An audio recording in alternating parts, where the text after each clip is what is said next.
Everyone envied the millionaire's life, unaware of the terror his son was living at the hands of his own mother. The father was blind, ignoring the warnings of the humble cleaning lady, the only one who suspected the truth. One day, the worst happened. He entered the room and caught his wife trying to suffocate the baby. At the exact moment he moved to save him, the cleaning lady grabbed his arm, stopping him. The millionaire flew into a rage, but then she pointed to a terrifying detail in the crib that left him frozen, revealing that the real danger was something he could never have imagined. Arthur Sterling believed he lived in a paradise meticulously built by his own hands. From his office window, overlooking the impeccable gardens that cascaded down to the blue Pacific, he watched the scene that filled his heart with a serene pride. His wife, Isabella, her blonde hair falling in soft waves over her shoulders, cradled little Theo in her lap, humming a sweet, low melody. The morning light enveloped them, transforming them into a living painting, a symbol of everything he had conquered. Arthur, a man who had turned a small initial investment into a colossal fortune, who navigated the stock market with the same ease others read the morning paper, felt that his greatest asset wasn't in any of his accounts overflowing with dollars and euros, nor in his properties scattered across the globe, but right there on that sun-drenched terrace. His net worth was incalculable, but nothing compared to the richness of that moment. He was a multi-millionaire whose businesses thrived, but it was there in his home that he felt truly a billionaire. On the other side of the living room, a soft cloth in hand, Maria observed the same scene through a different prism. 6 months into her job at the mansion, she knew every corner of that house, every gleam of the polished marble, every subtle creak of the fine hardwood floors. She saw the perfection, but her eyes, trained by a life of hardship and silent observation, sought the truth beneath the veneer. She saw Isabella's smile, always radiant when Arthur was near, a smile that seemed rehearsed for non-existent cameras. Maria didn't doubt Arthur's love. It was a palpable feeling, almost naive in its purity. He saw in Isabella the personification of a dream. But Maria saw something more, or rather, the absence of something. In her employer's eyes, as she lulled her son under her husband's gaze, the spark of genuine warmth was missing. The deep connection she herself had felt, raising her own children in a home infinitely more humble, but filled with a love that didn't need an audience. "Honey, I need to go. I've got that video conference with the Tokyo team," Arthur said, approaching and kissing Isabella's forehead tenderly. He caressed the face of little Theo, who was dozing peacefully. "Don't overdo it. Let Maria and the nanny handle everything." "Don't you worry, my love. We'll be just fine," she replied, her smile widening. "Go and grow our fortune even more." As soon as Arthur's footsteps faded down the hall toward his office, Isabella's melody ceased. Her smile vanished as if a switch had been flipped. Her body, once relaxed and welcoming, stiffened. Maria, pretending to polish a side table, saw the transformation out of the corner of her eye. Isabella's hand, which had been cradling Theo with delicacy, now held him with impatient firmness. The baby, sensing the subtle shift in energy, began to stir, letting out a low whimper. "Hush!" Isabella hissed, her voice so low it was barely audible, but laced with a sharp irritation. She stood up abruptly and walked toward the nursery, her movement devoid of any tenderness. Maria stood frozen, her heart pounding. Had it been just her imagination? A moment of a new mother's exhaustion? She tried to convince herself it was, that she was seeing things, projecting her own baseless suspicions. She returned to her work, rubbing the wood harder than necessary, trying to wipe the image from her mind. The nursery door closed with a soft click, muffling the world outside. Maria took a deep breath, trying to find her calm. That's when she heard it. A sharp, desperate cry that began and was cut off with terrifying speed. As if a hand had smothered the source of the sound, the silence that followed was more disturbing than any noise. That abrupt silence from the baby's room haunted Maria for the rest of the day and invaded her dreams that night. She tossed and turned in her small room at the back of the property, the image of Isabella's hardened face etched into her mind. She tried to convince herself it was just the stress of a first-time mother, the exhaustion that can sometimes make people unrecognizable. After all, who was she to judge? A woman who barely had enough for herself, working in the house of a man whose fortune seemed to grow by the second. Arthur Sterling was a business genius, a man who understood the ebb and flow of the stock market like the back of his hand, turning every investment into more profit. How could the wife of such an intelligent man, a man who built an empire from scratch, be anything other than the perfect woman he saw? She tried with all her might to believe in the facade, because the alternative was too terrifying to contemplate. The next morning, the atmosphere in the mansion was almost suffocatingly normal. Arthur, dressed in an impeccable suit, said goodbye to his family before shutting himself in his office for another day of meetings that would decide the fate of millions of dollars. He kissed Isabella lingeringly and then little Theo, who was in his mother's arms. "Today's a big day. If we close this deal, our net worth is going to take a serious leap," he said with a wink. The excitement of a gambler who knows he has a winning hand. Isabella smiled, the same radiant smile as always. "I'm sure you'll get it, my love. You always do." Maria, serving coffee, felt a chill. The scene was too perfect, a glossy magazine ad bathed in wealth and power. Later, while vacuuming the upstairs hallway, she heard a dull thud from Theo's room, followed by a sharp, piercing cry, a scream of real pain. Maria's heart leaped into her throat. She dropped the vacuum and ran, reaching the door at the same time as Isabella, who emerged from the adjacent room, her face pale. "What was that?" Maria asked, her voice trembling. Isabella shot her a death glare. "It was nothing. Get back to your work." But the baby's crying continued. Desperate, ignoring the order, Maria entered the room. Theo was on the floor next to the king-sized bed, his face red and contorted in pain. "My God, he fell!" Maria exclaimed, rushing to pick him up. Isabella pushed her aside. "I'll handle it. He must have rolled over. These babies are faster than you think," she said, snatching the child up brusquely. But Maria saw Theo could barely hold his head steady, let alone roll with enough force to fall from that height. As Isabella tried to calm her son, more concerned with muffling the sound than with comforting him, Maria noticed the crib on the other side of the room. Why would the baby be sleeping on the master bed and not in his own safe crib? The question hung in the air, unanswered. Later, when Arthur heard about the accident, he accepted Isabella's explanation without a second thought. "We have to be more careful, honey," he said, concerned. But his trust in her was unwavering. He held her, thanking heaven it was nothing serious. Maria watched from a distance, a knot of helplessness forming in her stomach. That night, while helping the nanny get Theo ready for bed, as the young woman changed the boy's diaper, Maria's gaze froze on a tiny, almost invisible detail. On the baby's small, delicate ribcage, hidden by a fold of skin, was a dark mark, a purplish bruise that had no connection to a fall. It had the unmistakable shape of pressure, of fingers that had squeezed far too hard. The purplish bruise on Theo's soft skin became a wound in Maria's soul. In the days that followed, she worked in a state of constant alert. Her senses sharpened to every sound from the nursery, every shift in Isabella's tone. The normality of the mansion's routine was torture. Arthur continued to immerse himself in his universe of numbers and strategies, celebrating record profits and the high returns on his financial instruments.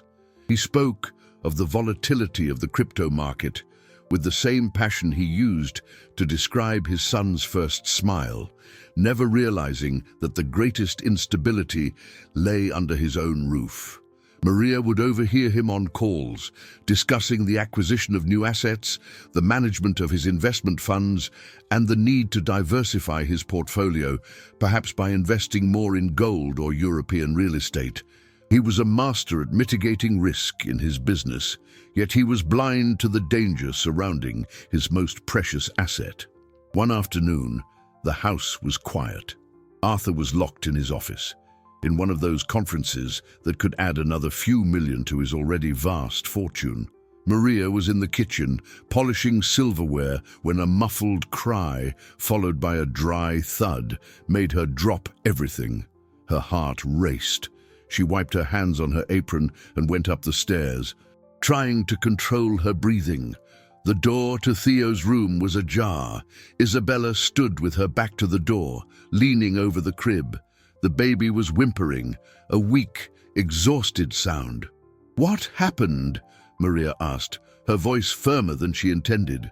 Isabella turned, a forced smile on her lips. "Oh, Maria, you startled me. It's nothing. He was a bit fussy, thrashed around and hit his head on the crib rail. So clumsy, my boy." She moved aside, revealing little Theo. Right in the middle of the baby's forehead, a reddish bump was beginning to swell. Maria's heart sank. The explanation was plausible, but her gut screamed that it was a lie. The crib rail was smooth, polished wood, and the mattress was firm. It would take considerable force to cause that kind of swelling. Isabella picked up her son, cradling him in a way that felt more like possession than comfort. "See, he's already calming down. Aren't you? My love, Mommy's here." But her eyes, meeting Maria's over the baby's head, were cold and challenging, as if daring her to contradict her. Maria said nothing. She just nodded, feeling the weight of her own powerlessness.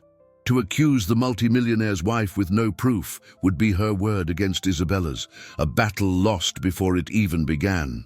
That night, Maria couldn't sleep.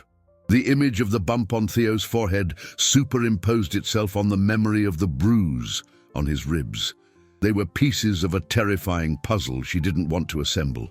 She got up and went to her window, looking out at the main house, lit and silent, a monument to wealth and to her to deceit.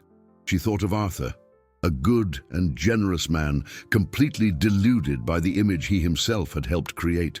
He protected his assets, his money, his cash flow with the highest security technology. Cameras watched every entrance, sensors detected every movement. He was protecting what was replaceable, while the irreplaceable was in danger, right under his nose. It was in that moment that the idea sparked, a dangerous and audacious flicker in the darkness of her despair. If words couldn't reveal the truth, perhaps an image could. She could no longer be just a spectator. She had to find a way to open Arthur's eyes, to show him what happened when he turned his back. She needed eyes inside that room. The decision, once made, solidified in Maria's chest like a stone. The fear was still there, a constant hum in her ears, but her determination was stronger. This was no longer about her job. It was about the life of a helpless child. With the excuse of an urgent doctor's appointment, she managed to get an afternoon off. She used a significant portion of her small rainy day fund, the money she painstakingly saved for emergencies, to go to a shopping center inland. Amidst the luxury boutiques Isabella frequented, Maria sought out an electronics store tucked away in a strip mall. There, on a dusty shelf, she found what she needed, a harmless-looking teddy bear with button eyes that concealed a tiny camera lens.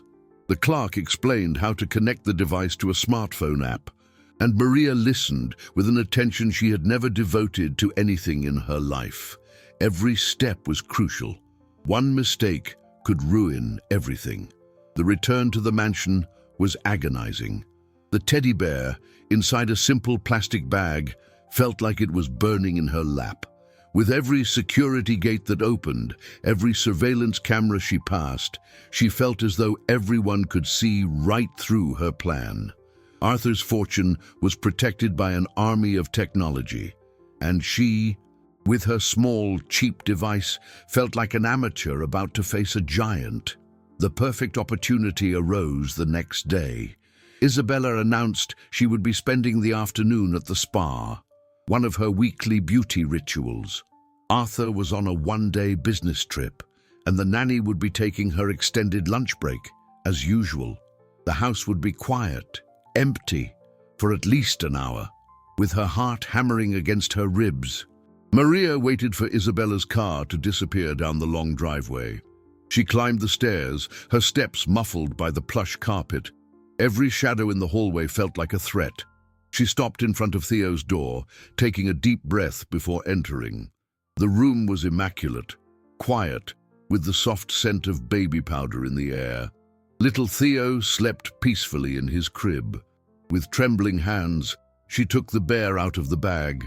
It was soft, with a blue ribbon around its neck. Anyone would see it as a gift, one more toy in a rich child's collection. She placed it on the highest shelf, between a knitted rabbit and a hardcover storybook. She positioned it carefully, tilting its head so the tiny lens had a clear, unobstructed view of the crib and most of the room. The task took less than a minute, but it felt like an eternity. Back in her room, she took out her simple smartphone and, with sweating fingers, opened the app. She typed in the password, and the screen flickered. A grainy but clear image appeared. It was Theo's room, seen from above. The crib, the nursing chair, the door. It worked. A wave of relief and dread washed over her. She had done it. Now, she would have to live with the consequences of what she might see. She watched the image for a few minutes, Theo's little chest rising and falling in a peaceful rhythm. It was a scene of absolute peace. Maybe she was wrong. Maybe her imagination was playing tricks on her. Maybe she had just made a terrible mistake, invading the privacy of the family who provided her livelihood. She was about to close the app when she heard, through her own phone, the sound of the bedroom door opening. Her entire body went rigid. Isabella. She had come back early. Maria watched, paralyzed, as her employer's figure entered the camera's field of view, her face a mask of irritation. She walked to the crib, looked down at her sleeping son, and instead of tenderness, her face contorted into a grimace of pure resentment. The air in Maria's lungs froze. Through the small phone screen, Theo's room looked like a distant stage, and what unfolded there was a play of silent horror. Isabella approached the crib, her body exuding a rigidity that even the camera's limited quality could capture. She didn't touch the baby. She just watched him sleep for a long moment, the resentment on her face so palpable that Maria tasted bitterness in her mouth. Then, as if the simple sound of her son's peaceful breathing was an affront, Isabella reached out and flicked the baby's leg. Hard. It was a small, quick, and incredibly cruel gesture. Theo, startled from his sleep, let out a frightened whimper that quickly turned into a confused cry. The sound, sharp through the speaker of Maria's phone, was like a needle in her ears. "There we go, the show's starting," Isabella muttered to herself. But the bear's sensitive microphone picked up every venomous syllable. She lifted Theo from the crib with a restrained impatience, the movement devoid of any trace of affection. The baby's cry intensified, now a wail of discomfort and fear. "Don't you ever stop, ever," she hissed, her face inches from his. "You just had to show up and ruin everything." Maria watched, paralyzed with horror. Her primal instinct was to scream, to run over there, to snatch the child from those hands. But what would happen then? Isabella would deny it, fire her, and the only eyewitness would be a teddy bear she would surely find and destroy. No, she needed more. She needed something irrefutable, something that not even Arthur's blind love could dispute. On the screen, the scene worsened. Isabella began to rock Theo, but it wasn't a soothing motion. It was a rhythmic, angry shaking, the baby's head bobbing loosely. "Shut up, just shut up," she repeated, her voice low and tense. With her free hand, she gripped Theo's arm tightly, and the boy's cry turned into a high-pitched shriek of pain. Maria brought a hand to her mouth to stifle her own sob. Tears streamed down her face, hot and silent. She felt like an accomplice, a cowardly spectator. She thought of all the wealth surrounding her, of the millions in stocks and investment funds that guaranteed the luxury of this house. Arthur had built a fortune to give his family the best in the world, yet all his capital, all his net worth, was useless in buying safety for his own son within these four walls. Isabella, frustrated that the crying wouldn't stop, dropped the baby back into the crib with a dull thud. Theo, gasping for breath, continued to cry, the sound now weaker, exhausted. The woman ran her hands through her hair, pacing the room like a caged animal. "I hate this. I hate you," she said, her voice filled with a hatred that seemed to come from a deep, dark place. She leaned over the crib again, her face contorted, and for one terrifying second, Maria thought she would strike him again. But just then, the phone in Isabella's pocket buzzed. She answered it, and her voice changed instantly, becoming melodic and smooth. "Hello? Oh, hi, sweetie. No, not today. I must have gotten mixed up. My appointment is tomorrow. Mommy brain, you know how it is." "Yes, Theo's great. An angel as always. Kisses." She hung up, recomposed herself, and with one last look of contempt at the crib, she left the room, closing the door behind her. Maria's phone felt like it weighed a ton in her hand. She closed the app, but the image of Isabella shaking little Theo kept replaying in her mind. A macabre recording that no delete key could erase. Nausea rose in her throat. The reality was infinitely worse than her darkest suspicions. It wasn't just impatience or a lack of maternal instinct. It was a pit of cold, deliberate malice. With trembling fingers, she navigated her phone's folders, found the video file, and saved it to a secure location, protected by a password only she knew.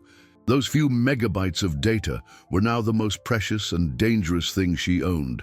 It was the raw truth, a weapon she didn't know how to use. How could a simple housekeeper approach a man like Arthur Sterling and tell him that the life he had built, the pillar of his happiness, was a sham? That the woman he idolized was a monster? He would crush her like an insect, accuse her of blackmail, destroy her.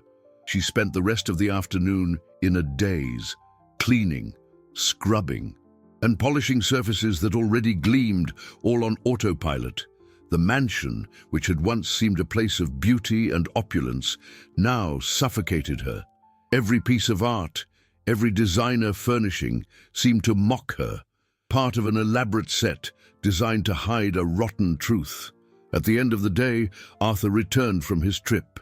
He entered the house with the energy of a conqueror, his face lit with a successful smile.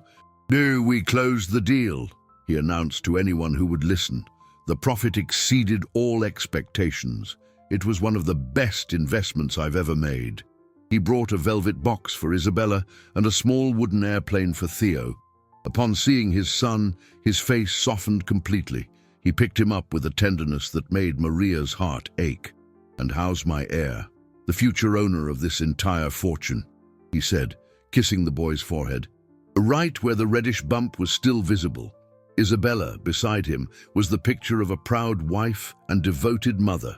"He's been an angel, my love. He missed you." The lie slipped from her lips with frightening ease. At that moment, watching Arthur so completely blinded by love, Maria knew that showing him the video wouldn't be enough. He was too deep in the illusion. Isabella would manipulate him, create an excuse, claim it was a moment of stress. That the video was taken out of context. She would make him doubt his own eyes. No, he couldn't see a recording of the past. He needed to witness the present. He needed to hear with his own ears, see with his own eyes, in real time, without filters or explanations. The idea, once a spark, began to take shape, morphing into a risky and desperate plan. Maria knew the house's routine better than anyone. Arthur had a sacred video conference every Wednesday afternoon with his European partners. He would lock himself in his office, which was conveniently next to Theo's room, and demand absolute silence. He used a modern baby monitor system with a high-sensitivity video and audio unit, which was usually kept in the kitchen or living room. If she could somehow get that monitor into his office without him noticing immediately, if she turned it on and cranked the volume to maximum, the chance was slim. It depended on Isabella's cruelty manifesting in that exact time window. But it was the only chance she had. Her gaze fell on the calendar on the kitchen wall. Wednesday, only 2 days away. She felt a shiver run down her spine, a mix of dread and resolve. The stage was set. Now, she just needed the courage to raise the curtain. Tuesday dawned grey and heavy, a perfect reflection of Maria's state of mind. She had only 1 day until the execution of her desperate plan, and every minute dragged by with torturous slowness. She rehearsed the steps in her mind, over and over, as she scrubbed the kitchen floor until the marble reflected her worried face. She would need a pretext to enter Arthur's office just before the video conference. She'd bring a glass of water, perhaps coffee. She would leave the baby monitor on a discreet corner of the bookshelf, behind a stack of financial reports, with the screen facing him and the volume on full. It was risky, but the alternative, doing nothing, was unthinkable. The video on her phone was her insurance policy, but she prayed she wouldn't have to use it. She wanted Arthur to see the truth with his own eyes, without intermediaries. Lunch was served in a tense silence that only Maria seemed to notice. Arthur was euphoric, discussing on the phone the fluctuation of some stocks that would yield him an unexpected profit. Isabella smiled, but her eyes were distant, wandering over the garden with an unreadable expression. It was then that Maria's world turned upside down. Arthur hung up the phone, his face glowing with excitement. "Fantastic news!" he announced, clapping his hands. "Agility is everything in business. We've managed to move up the call with the London board. They're eager to close the deal. The ROI on this project is too high to wait." He glanced at his diamond-studded wristwatch. "It starts in less than an hour." Maria's blood ran cold. She felt the floor disappear from under her feet. Today, now, her plan, her mental preparation, the entire scenario she had built in her head, all of it crumbled to dust. She wasn't ready. Panic rose in her throat, cold and paralyzing. She looked at Isabella, expecting to see a trace of nervousness, but her employer just smiled sweetly. "That's wonderful, my love. I'll take Theo to his room right now so he won't bother you. That way you can focus on making our fortune even bigger." The sentence was poison disguised as honey. Isabella was serving her the perfect opportunity at the worst possible time. It was an invitation to the abyss. As Isabella went upstairs with Theo in her arms, casting a quick, indecipherable glance at Maria, Arthur walked briskly toward his sanctuary, the office from which he commanded his financial empire. Maria stood frozen in the middle of the dining room, her heart beating wildly. This was it. The moment had arrived, without warning, without preparation. It was now or never. If she waited, who knew what could happen to Theo in that hour? Isabella would be alone with him. The image of the baby being shaken flashed in her mind with the force of a punch. Hesitation turned into a wave of adrenaline. On the kitchen counter, forgotten, was the baby monitor. Her eyes fixed on it. It was her only weapon. With a movement that seemed to belong to someone else, she picked up the device. Her hands were cold but steady. She had no plan B, no more time to think. She had only the hallway that led to Arthur's office, and the terrifying certainty that if she didn't act this very instant, she might regret it for the rest of her life. She took the first step, the monitor hidden in a fold of her apron, the sound of her own heart echoing in the deathly silence of the mansion. Every step Maria took down the silent corridor was a drumbeat announcing a war only she knew was about to begin. The baby monitor, cold against her skin, was a time bomb of her own making. Fear was an icy claw in her chest, but the image of little Theo, vulnerable and alone with Isabella, pushed her forward, step by step, toward the half-open office door. She peeked through the crack. Arthur had his back to the door, sitting in his imposing leather chair, adjusting his webcam and arranging some papers on his desk. His computer screen already displayed the faces of his partners in London. He was completely immersed in his business world, in the universe where interest, dividends, and cash flow were the only realities that mattered. Taking a deep breath, she pushed the door open gently. "Excuse me, Mr. Sterling. Sorry to interrupt. I brought you some water for your meeting." Her voice came out surprisingly steady, a miracle of self-control. He turned partially, his gaze focused, and waved a hand. "Thank you, Maria. Just leave it on the side table." It was the distraction she needed. As he turned back to the screen, she walked, not to the side table, but to the large bookshelf that lined the wall. Her eyes scanned the shelves filled with tomes on economics and biographies of billionaires. There, hidden behind a heavy report on the Asian stock market, was a small, empty space. Perfect. With the agility of someone terrified of being caught, she placed the monitor there. Her trembling fingers found the power button and then the small volume dial. She twisted it all the way. The device turned on silently, the screen coming to life with the image of Theo's room. She backed away, picked up the glass of water she had brought, and placed it where Arthur had indicated. "Have a good meeting, sir." He mumbled a thank you, already putting on his headphones. Maria retreated from the office, pulling the door until a soft click sealed her act. Outside, she leaned against the cold hallway wall, her body trembling from head to toe. What had she done? She had just set a trap for the man who paid her salary, based on a conviction that could be terribly wrong. What if Isabella was just a loving mother at that very moment? What if the baby slept peacefully through the entire meeting? She would be exposed as a lunatic, an intruder. The silence from within the office was terrifying.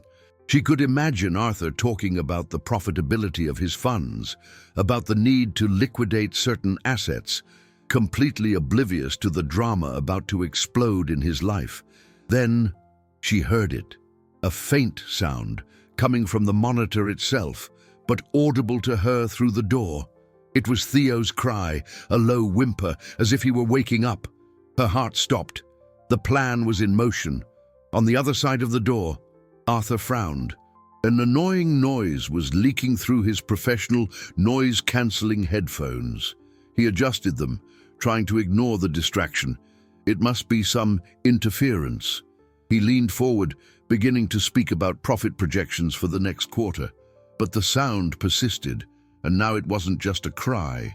It was Isabella's voice, low and hissing, amplified by the microphone's sensitivity. "You are going to be quiet, or I'm going to make you." Arthur stopped mid-sentence. His partners on the screen looked at him, confused. He took off his headphones, and then the sound came, clear and unmistakable, from the corner of the room. A sharp slap, followed by his son's high-pitched scream of pain. The scream wasn't of hunger or fussiness. It was a scream of pure, absolute terror. Theo's scream ripped through the silence of the office and lodged itself in Arthur Sterling's brain with the violence of shrapnel. For an instant, the world stopped. The faces on the computer screen, the men with whom he built his empire, became two-dimensional, meaningless figures. The numbers, the profit projections, the entire complex ecosystem of his wealth dissolved into nothing before that primal sound of pain. He, who managed liabilities and assets with surgical precision, who protected his holdings with layers of security, felt a catastrophic failure in his most fundamental system. His body reacted before his mind. He tore off the headphones, throwing them on the desk with a thud, and stood with such force that his leather chair spun and slammed against the bookshelf. "This meeting is over," he said, his voice hoarse and unrecognizable, before cutting the connection. leaving his partners staring at a black screen. Outside in the hall, Maria heard the crash of the chair, the thud of the headphones, and Arthur's guttural voice. She shrank against the wall, her heart feeling like it would burst. The office door flew open with a bang. Arthur appeared, his face a pale mask of shock and fury. His eyes met hers for a fraction of a second. There was no accusation in his gaze, no anger directed at her. There was something far worse, a tacit acknowledgement, a silent, terrifying understanding that she, the housekeeper, knew a secret about his life that he himself had not. He didn't say a word. He stormed past her like a hurricane, his heavy, urgent footsteps echoing on the polished marble as he headed for Theo's room. Maria was left behind, trembling, her hands pressed to her mouth. The bomb she had planted had finally detonated. Arthur didn't hesitate at the door. He shoved it open, storming into the room.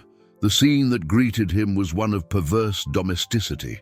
Isabella was standing by the crib, rocking Theo, who was sobbing hysterically.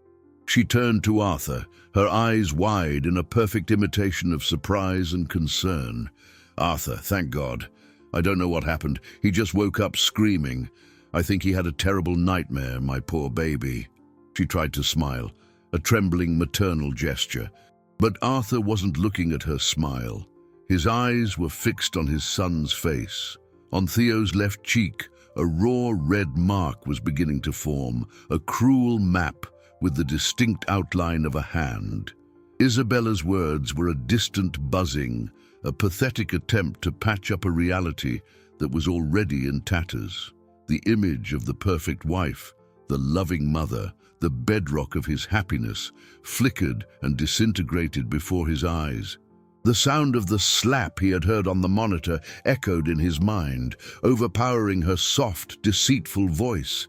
His entire net worth, all his fortune, seemed like a pile of useless ashes at that moment. He approached slowly, his eyes never leaving the mark on his son's face. "Give him to me," Arthur said, his voice dangerously calm. Isabella hesitated, clutching Theo tighter. "But, honey, I'm calming him down." "Now, Isabella," she handed him over. Reluctantly, Arthur nestled his son against his chest, feeling the small, trembling body. He caressed the branded cheek with his fingertip, a touch so light it barely grazed the skin. He looked into the eyes of the woman he loved, the woman he thought he knew, and asked the question that would destroy his world forever. "What was that sound I heard, Isabella?" he asked, his voice low, each word weighing a ton. "The slap." The sound that came before his scream. Isabella's smile vanished. The mask of the concerned mother fell away, and in its place emerged something cold, hard, and unrecognizable. Her eyes, supposedly filled with tears moments before, now glittered with the icy fury of being discovered. The silence that settled in the room was heavier and more suffocating than any scream. The air crackled with the exposed truth, raw and ugly. Isabella looked at Arthur, and for the first time, he saw what lay behind the facade he had so adored. There was no remorse in her eyes, no guilt. There was only the cold anger of being caught, the frustration of an actor whose performance was cut short. "You don't understand," she said, her voice stripped of its usual sweetness, now sharp and metallic. "You have no idea what it's like to be trapped in this house all day, with him crying, demanding, non-stop. You get to leave, do your deals, grow your meaningless fortune, and I'm stuck here in this paradise that is a gilded cage." Every word was a knife in Arthur's heart. Cage? Meaningless. He had built this empire for her, for them. He had given her a life most people could only dream of.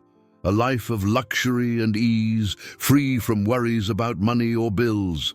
He had surrounded her with staff so she wouldn't have to lift a finger, so she could devote herself entirely to the son they had both wanted so badly, or so he thought.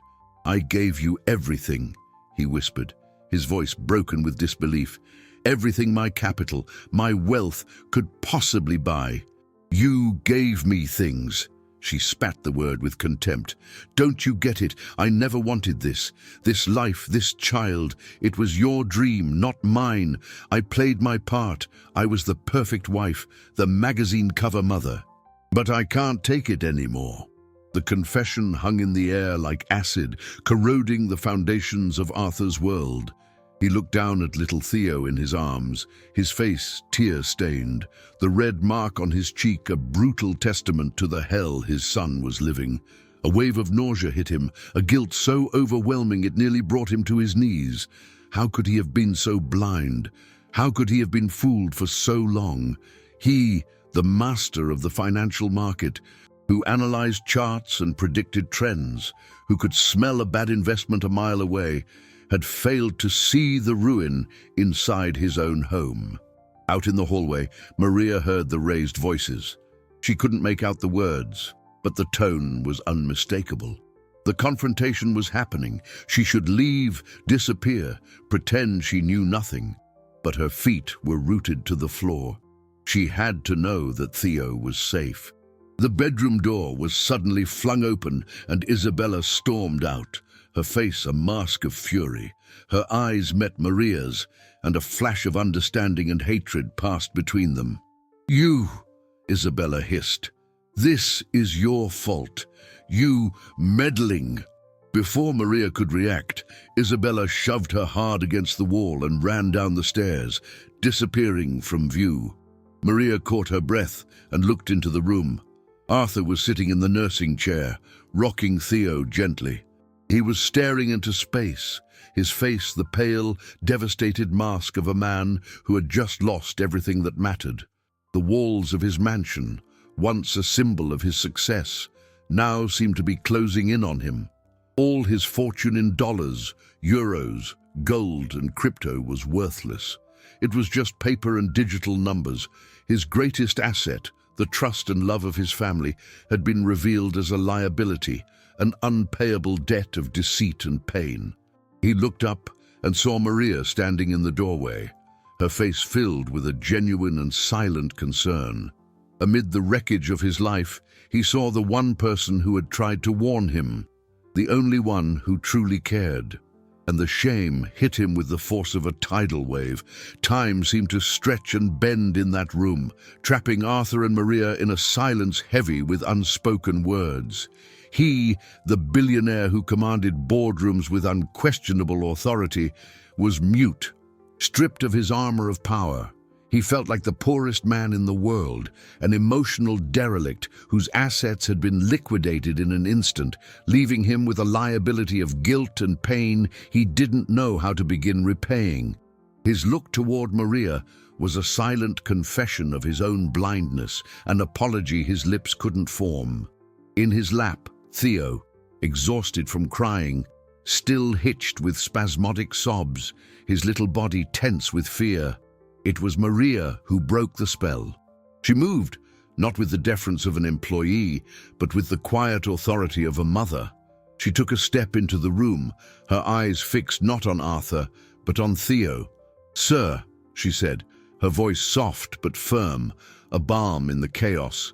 "He needs to be calmed. A little warm water with chamomile will help." She moved closer, and Arthur instinctively tightened his hold on his son, a protective gesture that was too little, too late. Maria understood. She didn't reach for the child. She just stood beside him, her presence exuding a calm he hadn't felt in a long time, perhaps ever. "He needs to feel that he's safe now," she added, her gaze falling on the red mark on the baby's cheek. "That's the most important thing." The simplicity of those words struck him harder than Isabella's hateful confession.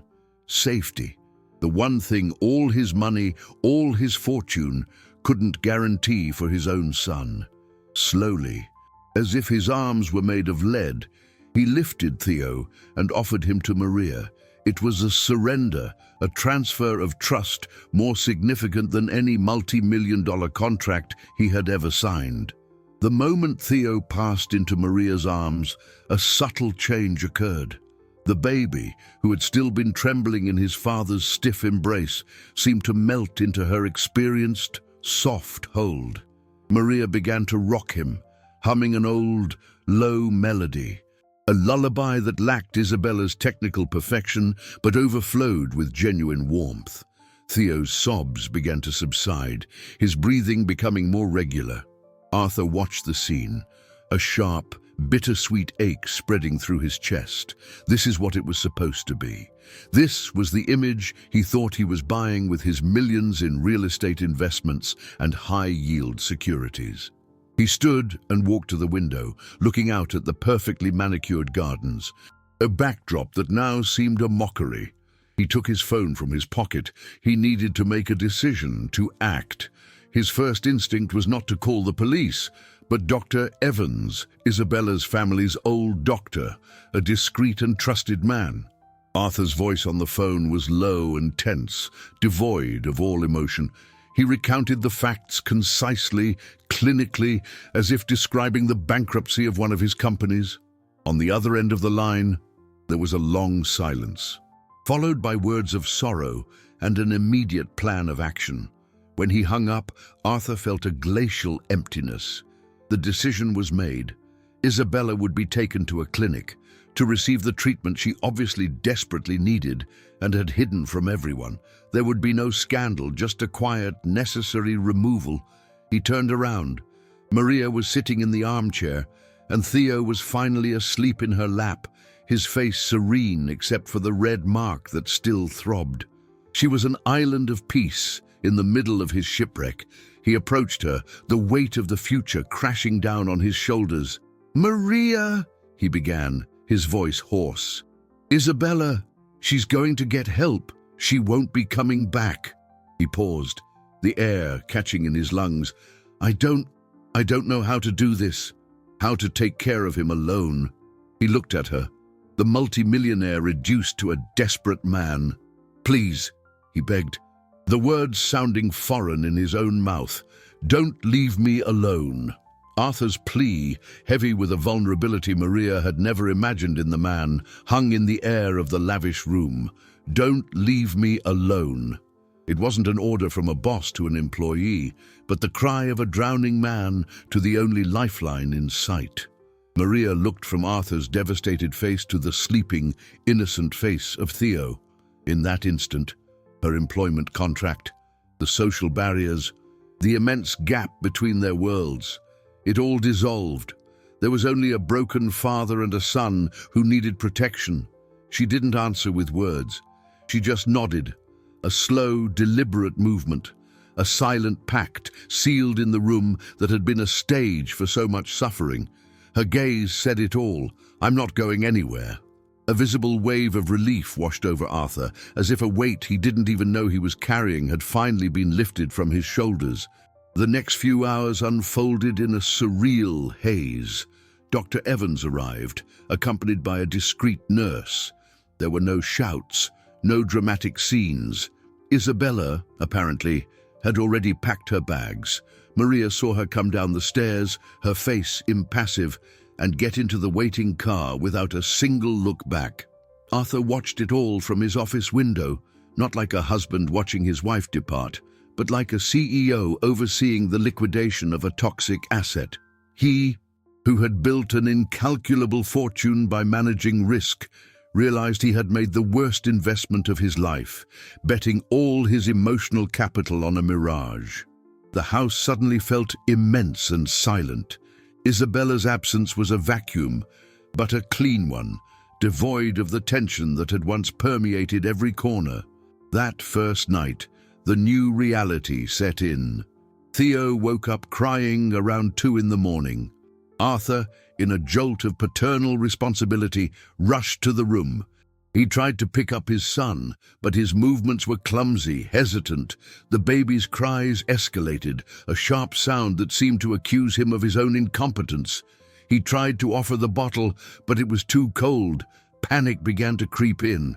He, a man who negotiated billion-dollar deals before breakfast, was being defeated by a few-pound infant. That's when the door opened softly. Maria entered, already holding a bottle warm to the perfect temperature. She didn't say, "I'll do it," nor did she diminish him with a pitying look. She just stood beside him. "He likes it when you sing," she said in a low voice. "Even if you're off-key, it's your voice he recognizes." Encouraged by her calm presence, Arthur tried again. He sat in the armchair, nesting Theo against his chest, and began to hum a random tune that came to mind. His voice came out shaky, off-key, but it was his. Maria handed him the bottle, and as the baby began to nurse, the crying ceased, replaced by small sounds of contentment.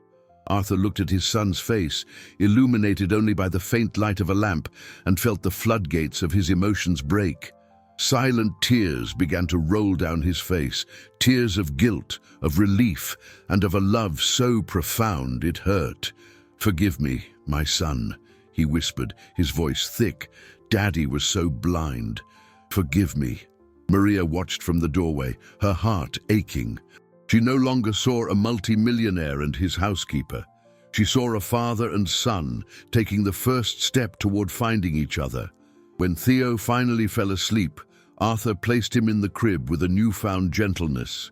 He turned to Maria, who was still waiting, a silent guardian.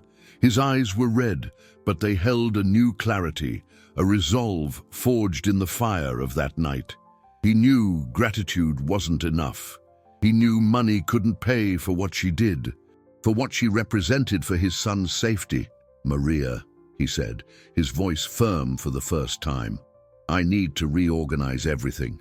My life, my business, this house." He paused, searching for the right words for a proposal that would change everything. "And I can't do that if you are just an employee. I need you here as the guardian of this family." He looked her in the eyes, the intensity of his gaze holding her in place. "I want to offer you not just a job, but a future, for you and for Theo." Arthur's proposal hung between them, vast and dizzying. Maria looked at this man whose fortune could buy nations, offering her a future. The word sounded strange, too grand for her simple life. In her mind, the future was being able to pay next month's bills, having the health to keep working, seeing her own grown children doing well. His offer spoke of a scale of security she had never dared to dream of. For a moment, pride made her pull back. She hadn't done anything for a reward. Her actions were born of instinct, of a basic decency that asked for nothing in return. She opened her mouth to refuse, to say that Theo's safety was enough. But then she looked down at the sleeping baby in her arms. This little being, who had come so close to being silenced forever, deserved more than the bare minimum. He deserved stability, love, and a guardian who would always be there. For him, she swallowed her pride. She began, her voice a whisper. "I will stay for Theo." Arthur understood the nuance. She wasn't accepting a prize. She was accepting a responsibility, and that made him admire her even more. "No, Maria," he said, stepping forward, "not just for Theo, for you too. What you did, that wasn't the act of an employee. It was an act of courage and humanity. I spent my entire life building a portfolio, managing businesses, and calculating the value of every asset. And yesterday, I realized I almost lost the only asset that truly matters out of pure negligence." He stopped in front of her, his eyes earnest and sincere. "I'm not offering you a favor. I'm making the most important investment of my life. I want to set up a trust in your name to secure your financial future forever. Not as a payment, but as an acknowledgement, so that you never have to worry about anything again except helping us build a real home here." In the days and weeks that followed, the mansion began to transform. The oppressive silence gave way to the sounds of a real life. Arthur, to the astonishment of his partners, began to delegate. Meetings were cancelled, trips postponed. His focus shifted from the cash flow of his companies to the flow of his son's laughter. Under Maria's patient guidance, he learned the small rituals that make up a baby's universe, the exact temperature of the bath, how to hold the bottle to prevent colic, the song that made him stop crying almost instantly. He discovered that the return on one of Theo's smiles was infinitely higher than any dividend from his stocks on the market. They began sharing meals at the grand dining table, not as employer and employee, but as two co-guardians of a treasure. Their conversations, once limited to instructions, now flowed into stories of their lives, their dreams and their fears. Maria spoke of her humble childhood, of the love that made up for the lack of money. Arthur spoke of his obsession with building a fortune, an armor against the poverty that had haunted his own youth, and how, in the process, he had walled himself off from everything that truly mattered. He saw in her a strength and integrity that both shamed and inspired him. One sunny afternoon, he came home early and stopped in the doorway of the living room. Maria was on the floor, sitting on the plush rug, and Theo, in her lap, was giggling as she made funny faces and sounds. The boy's laughter was pure, crystalline, a sound Arthur had never heard with such intensity. It filled the house, bounced off the walls, and settled in his heart. In that moment, watching the woman who had saved his son's life and soul, he felt something shift inside him, something deeper and more powerful than gratitude. It was an admiration blooming into a tender warmth, a feeling he dared not name, but which filled him with a hope he thought he had lost forever. Maria felt his gaze, turned and smiled. And in that smile, Arthur didn't see the housekeeper. He saw the queen of a castle that she, with her courage, had saved and rebuilt. The months that followed wove a new tapestry in the sterling mansion. The thread of mourning for a family that never was slowly replaced by the golden threads of a routine woven with laughter, baby cries, and the smell of fresh coffee in the morning. The house, once a mausoleum of cold perfection, was breathing.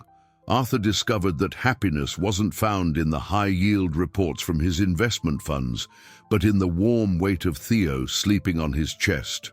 He sold stocks, liquidated risky securities, and restructured his businesses in a way that kept him present, not in virtual boardrooms, but on the living room floor, building toy blocks that always collapsed.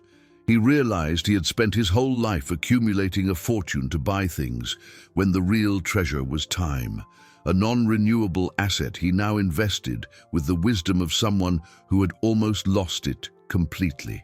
One autumn evening, after Theo had finally fallen asleep, Arthur found Maria on the terrace, looking up at the stars. She held a cup of tea, and the gentle breeze stirred her hair, which was now unbound. He stood beside her, a comfortable silence between them. "I used to come out here," he began, his voice low, "and I'd look at all this, the gardens, the ocean, and feel pride in my net worth. I saw it all as a material achievement. Tonight, I look at the same view, and all I can think is that none of it would have any value if you weren't here to share it."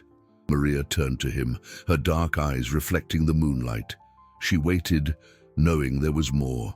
"What I feel for you, Maria, it started as gratitude. A gratitude so immense I thought it would define me forever," he continued, his heart beating with a calm, steady strength. "But gratitude is the acknowledgement of a debt. And what's between us isn't a balance sheet of assets and liabilities. It's something else. I didn't fall in love with the woman who saved my son, but with the woman who saved me from myself. You taught me that the greatest treasure isn't locked in a vault, but is found in the warmth of a hug, in the honesty of a look. You taught me how to be a father. You taught me how to be a man." He held out his hand, not to touch her, but as an invitation. "I don't want you to be the guardian of this family anymore. I want you to be my family."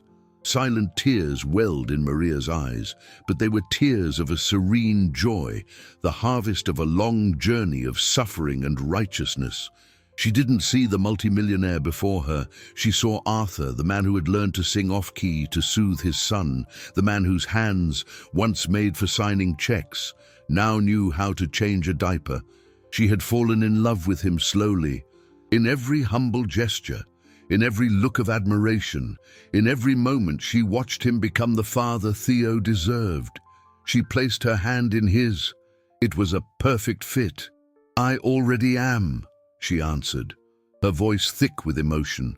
"We already are a family." At that moment, under the starry sky, the housekeeper didn't become a princess.